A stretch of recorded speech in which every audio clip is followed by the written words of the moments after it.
If you're a chess player who's ever wondered, when am I supposed to trade my pieces? This is the video to answer your question. I'm going to walk you through exactly how you're supposed to evaluate a trade. Keep in mind that there's a difference between abstract and specific or concrete. I'll give you an example. Somebody might say to you, I always trade queens. That's way too abstract. Something that's specific would be, well, if I trade queens in this position and then I have this bishop move, that will get me some sort of advantage. This video will be broken up into 3 parts. In the first, we're going to do a little bit of theoretical study, and I'm going to give you examples and concepts and terms and strategy, and then we're going to look at 2 games that my subscribers submitted, and we'll analyze the trades and everything that happened in both of those games. So let's begin. First things first. In the opening phase, you shouldn't be thinking so much about trades, but let's just start off with an example in the Sicilian defense with knight f3, knight c6, and pawn to d4. So why this trade is good for really both parties is that black trades a flank pawn for a central pawn. White in turn activates the knight to the middle.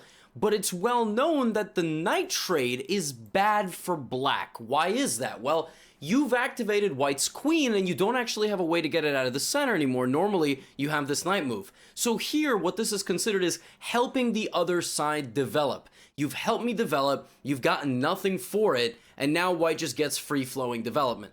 But let's also look, instead of d4, let's look at bishop to b5.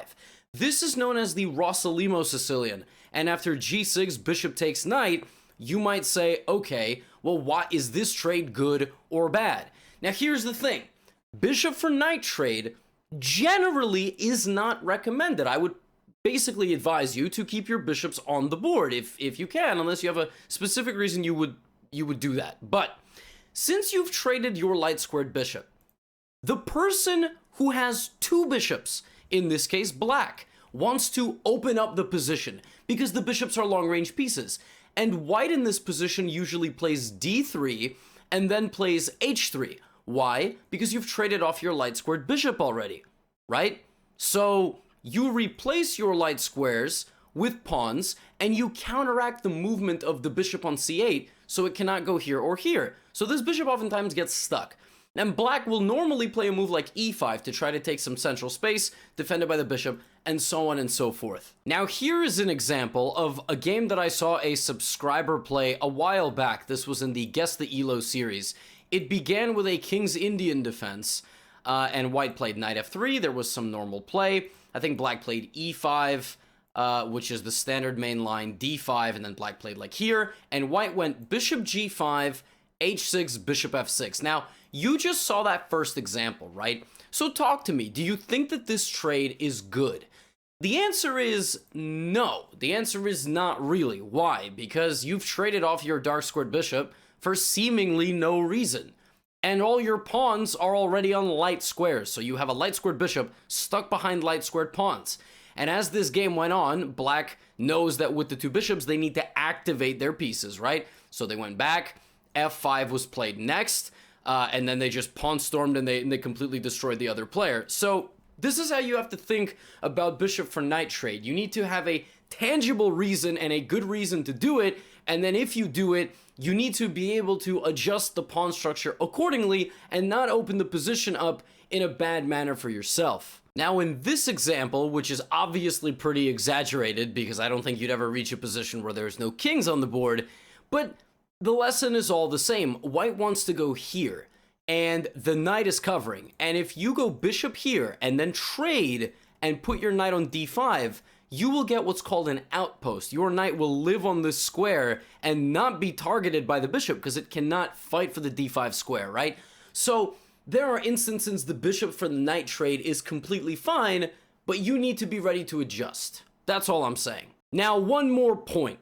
The Fianchetto, whenever the bishop is hiding out in its little tower here, this is good, obviously. It's played in many openings, but there is a way to go and infiltrate, and that bishop for bishop trade is really nice. If you can get your bishop to h6 when the other person has a king castled over there, you'll remove that piece kind of from existence, period. And then, because all the pawns are on the opposite color square that bishop stood on, that color complex will be weak, and you'll be able to infiltrate. So a brief summary just thus far. Number one, you should not be thinking of what trades to make from the openings that you play. You should be able to know in what opening and what variation a trade has to happen. You don't need to reinvent the wheel, because you might end up in a position where a bishop for knight is never traded, but because you haven't studied that opening, you play it that same way all the time, right? So that's number one. Number two is you're gonna have to balance all of these concepts. Like, I want to make this trade. What are the good? What are the bad? And if you're not getting a net positive, you're just going, nah, I don't know, I'm just gonna go ahead and take.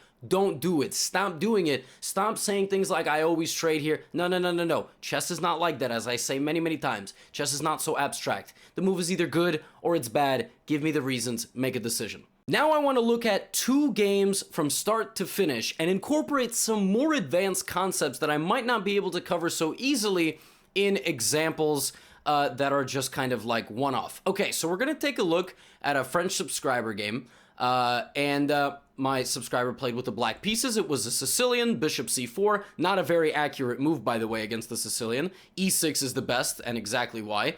Not because of d6, but because of d5. So d6... Okay, we see that central pawn trade, knight out, bishop to g5. Okay, so this is a pin, but white does not know the Sicilian defense. The bishop never goes there. I mean, it goes there in like 1 or 2 variations out of like a million, but not when these other pieces are here. Why? Because black just blocks this pin, knight comes out to c3, and a few moves later, black just attacks the bishop, right? And the bishop takes. So this trade increases black's value on the dark squares, because now black has a dark squared bishop. So what does a guy with a dark squared bishop want to look for? Opening up the position. Queen to b6, targeting the knight and the pawn. Knight to c6, maybe d5, break it all open. White plays f4, which is a blunder for a few reasons. But first of all, there's just this. Like, white's plan made no sense, because this is a completely unnecessary trade of bishop for knight, and that one move comes back to bite. White plays f4, which is, first of all, hanging a pawn, which my subscriber doesn't see, but plays a good move, trying to target the knight. The knight takes. Now, how has this trade affected the position? When that knight moved from here to here, what opened? The queen opened. You gotta realize how the board changes. Now, knight takes c6 is the best move, because if you don't do that, like if you just go back, I mean, I just got a free move of development. So, right?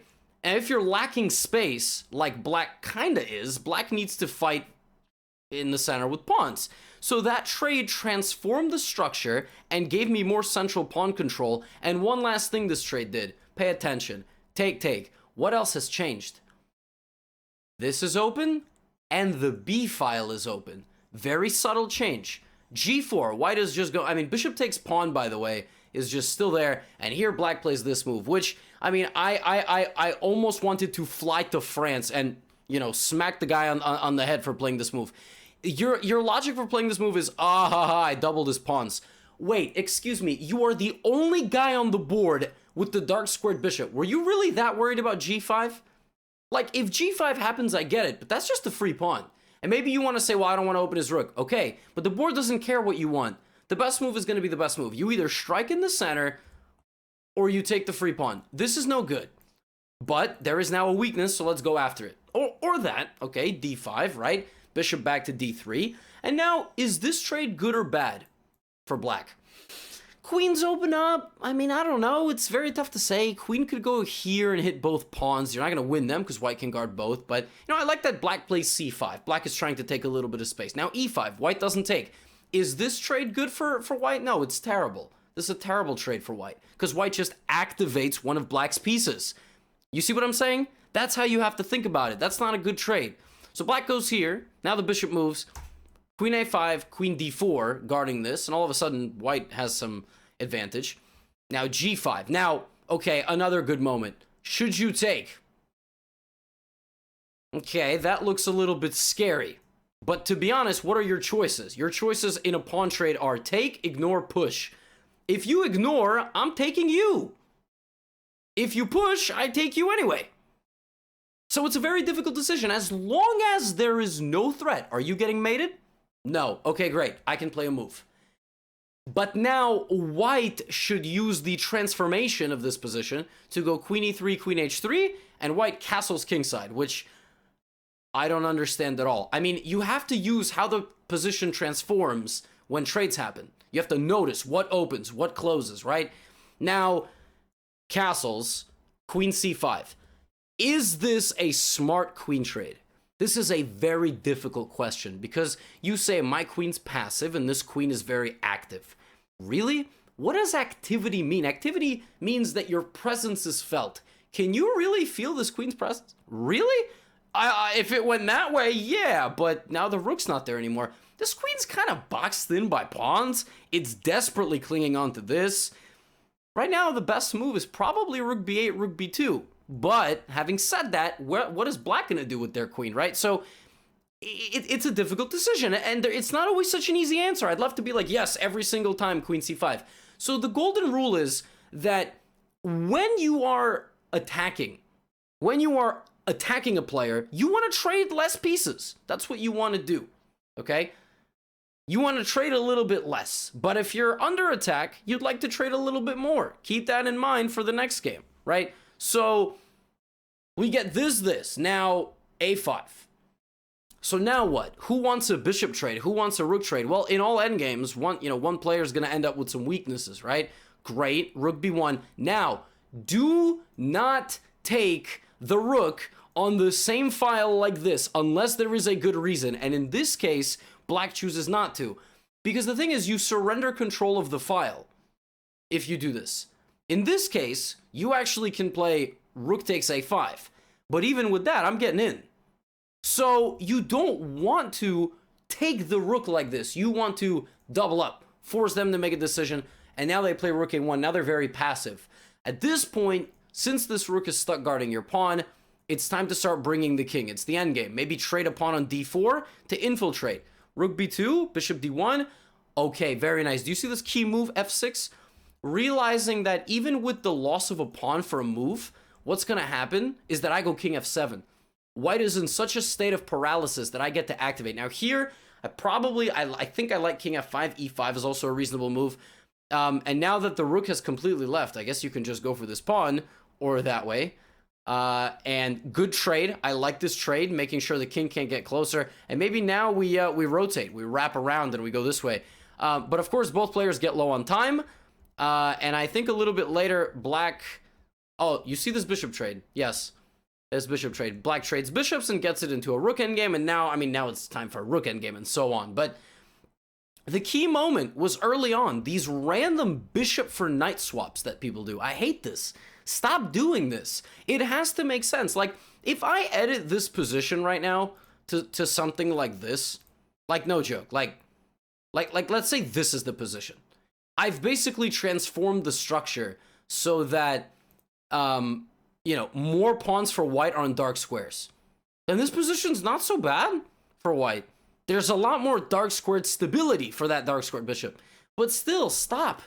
There's no need to do that. In fact, this position, maybe even we go on an attack, right? So stop making these silly trades. Now, I said earlier that I would give you an example from one of my own games, right? Attacking. So earlier today, I played a game and it was a Vienna Gambit. And we got a position where there's a trade of bishops possible. And if my opponent took me, I would have taken, and then they have an option to even trade queens with me. But what happens? They leave themselves an isolated target, and I have this. So they didn't like that. But notice, I didn't like taking either, because if I take, I open up their rook and I fix their structure for them. That is how you need to think about trades. This is something called keeping the tension. Come and take me. And I played around my bishop, like my bishop is pinning, like this situation, right? So they can't take me, and I just went on an attack while my bishop just stayed there. We just had this standoff to the point that finally they took, but by then it was too late. I had already broken through. And that kind of goes into my next game of the subscribers, right? This one is going to combine kind of positional play with a little bit more attacking and everything. So let's go d4. Actually, subscriber has the black pieces. Now, this is a gambit. This is actually Black Mardimer, sort of, except f4 got played. But this is a Black Mardimer gambit. Now, in these positions, with bishop g6, etc., knight d7 and h6, I think black castles on the next move. Yes, very good. Okay. So white is down a pawn, black is solid, black is up a pawn, but a little bit passive. You know, maybe there's some attack brewing here in the future, knight to h4. When you are under pressure a little bit like this, you want to trade some pieces in the right way. What does that mean? So white plays rook e1. How can you offer a few trades in this position? Black can play knight d5. Knight d5 actually guarantees a trade. You're going to get something. Or you can go knight g4. So here's the thing about knight g4. If bishop f4 and you trade bishop for bishop, that's not bad. It's honestly, it's not the worst thing in the world, but it would be significantly better for you to trade knight for bishop, because now you're the only guy with a dark squared bishop on the I'm not even going to edit that out. What I meant to say was, you're the only guy with a dark squared bishop, but I meant to say, or maybe girl, but then I said, you're the only guy with the dark squared bishop on the girl, and that could be misconstrued for I don't even know what. So we're just going to keep that part in for laughs. Hopefully you had a laugh out of that. I think if you're part of the 3.5 to 4% of the female viewing audience, you could be the only person on the board with the dark squared bishop. But if we just back up, knight b6 was played in the game and knight d5. So black guarantees a trade because they're under pressure, and then white sacrifices. So white sacrifices. Now, there are two types of people. One of them goes, wow, this move is so stupid, my opponent is so desperate. The other goes, oh, and, you know, gets scared and loses. So rook e8 got played. Now, rook e8's a little bit too tame. I would have just went after it. You know, I would have played bishop f4, kicking the queen out, you know, using my dominant squares. Maybe take the knight. Rook e8's a little bit too solid, but, you know, you want to bring this back. White plays knight h4. Now, this is already starting to look scary. This is starting to look scary. Whoops. Knight takes g6. Oh, man. Oh, boy. Now we get bishop to f8, which is a good move. Queen g5. And now you're like, wait a minute. If I move my knight, I'm going to trade queens. So at this point, what I would do is I would probably play knight to h7. Because what that does is it opens up the queens to each other. If white moves the queen all the way back here, we take the knight. If white plays queen to g3, we chase the queen away with our bishop, and the queen has to desperately defend this knight, and we can consolidate. But still, keeping the queen on the board is good. You want trades if you're under attack. You want to trade the queen if you're under attack, for the most part. But still, it's less of this general stuff, like I always have to trade when I'm under attack, and more specifically. And in this game, black did a very good job. Black played this move, knight to e4, takes, and found knight to e3, which to me is a little bit fancy, and also not as good as just going all the way back. This is generally the rule of thumb. But there was this trade, and then we got this position. So it's two rooks. It's bishop and two rooks versus rook, bishop, knight. But white is doing okay. White actually recovered their material balance, and then we had like a wild endgame. Now, at this point, the way you want to win this, if you're playing with black, let's say white played h4, the way you would try to play this is you would try to trade pieces in an advantageous way. Like bishop takes this, and then rook f8 is how black wants to win this, and white does not want to make it rook versus bishop. Does that make sense? If you're down material, you don't want to isolate one of your pieces versus a rook. You want as many pieces on the board as possible. Like when this move gets played, you want to like back up. You would rather preserve 3 pieces because those 3 together might be able to fight rook, rook, bishop. But a bishop cannot fight a rook. So hopefully that kind of gives you this understanding of how to approach trades in the opening, how to approach them in the middle game a little bit better, and how to even approach them in the endgame. Like in the endgame, if you're down material, you got to stop trading. If you're down material throughout the game, you got to stop trading. If you're attacking somebody, you got to stop trading. But again, as I've tried to say time and time again throughout this video, it's a lot less about these big generalities, right? Stop making abstract concepts and stamping them down onto your own chess game. But certain things like if you trade your light squared bishop, and you should probably try to create a light squared pawn structure, still apply to a point. You don't need to put every single pawn on a light square. But you need to also look at how to negate the development of the enemy light squared bishop. You have to trade a little bit less if you have 2 knights versus 2 bishops. You need to make sure that the bishops can't open up and just control the entire length of the board, right? Or you want to trade a bishop for a knight because you'll double your opponent's pawns and then make a target and go after that pawn. Don't just trade bishop for knight because like, oh, well, I mean, like I'm doubling their pawns. I'm so smart. Doubled pawns don't win games. Like being up a pawn, 2 pawns, 6 pawns, 16 pawns. That's what wins you games. Hopefully this was helpful. And again, feel free if there's like some little wrinkle in trading that I haven't covered. Pawn play specifically with pawn trading, or rooks or queens or whatever, the same kind of concepts apply, but pawn play is a little bit more specific, and I actually have a video out on pawn play and pawn structures and these kinds of things. But you will get better at this with experience, okay? Like, the more you play, the better you're going to get at this, the more you're going to know, rather than reinventing the wheel. You don't need to be in a position and go, what am I supposed to do here? You're just going to know. So keep on playing, keep on grinding, and soon all of these videos will be like second nature to you.